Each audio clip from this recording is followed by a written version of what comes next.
En el 2001-2002, la Argentina colapsaba. 5 presidentes en una semana.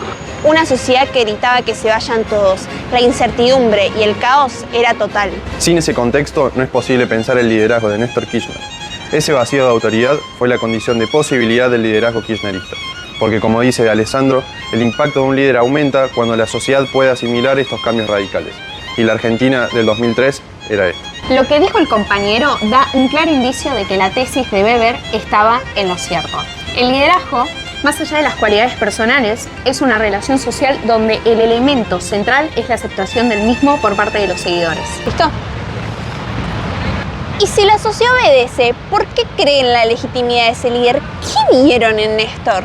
Bueno, la adhesión hacia el liderazgo de Néstor Kirchner se construye de forma progresiva en el ejercicio de poder. En ese escenario de crisis, Néstor impulsa decisiones políticas visibles. Política de derechos humanos, la renovación de la Corte Suprema, la redefinición del rol del Estado y la recuperación económica. Asimismo, construye un discurso de refundación política con una ruptura con el pasado que permite crear una identidad y además articular demandas sociales dispersas. Así, con el pueblo argentino genera un vínculo racional emocional donde el afecto hacia su persona es acompañado por políticas concretas. Sí, pero todo esto, ¿a qué costo? El relato, el uso intensivísimo de los medios, el clientelismo material y simbólico y un inteligente mecanismo de despartidización para repartidizar un partido construido a su imagen y semejanza.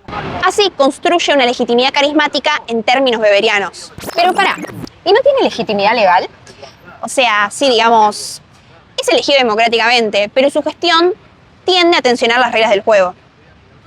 Como diría el politólogo Guillermo O'Donnell, nos encontramos ante una democracia delegativa, la cual se evidencia con su fuerte influencia en los DNU, el INDEC y la Corte Suprema.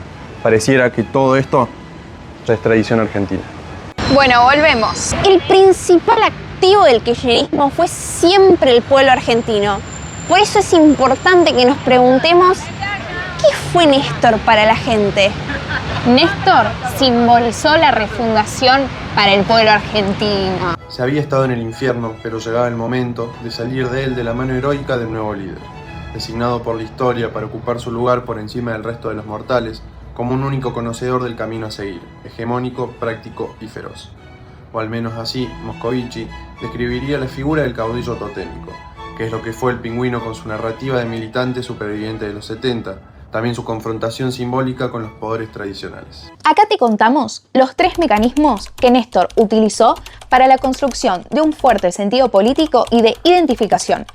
En primer lugar, resignificó el peronismo. A lo nacional y popular le pidió una vuelta de tuerca, o de izquierda, sumándole condimentos progresistas y de derechos humanos. En segundo lugar, el populismo, a lo Laclau, y la lógica de amigo-enemigo de Carl Schmitt, diferenciando claramente el ellos, los neoliberales, vendepatrias y los yanquis imperialistas, con el nosotros, el pueblo, soberano y popular. Por último, la memoria, verdad y justicia como bandera moral.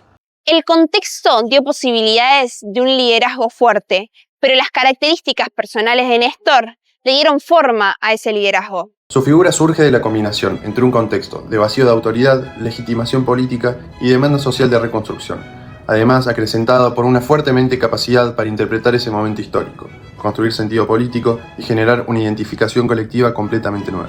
Por eso su liderazgo se diferencia del de otros presidentes como Duhalde o Alfonsín, que surgen en contextos de crisis. Las características del Pingüino, su instinto político, su radicalidad gestual, su capacidad de construir relatos, fueron los que le dieron a su liderazgo ese elemento de construcción simbólica, generando que su figura de presidente vaya más allá y se convierta en un emblema de época.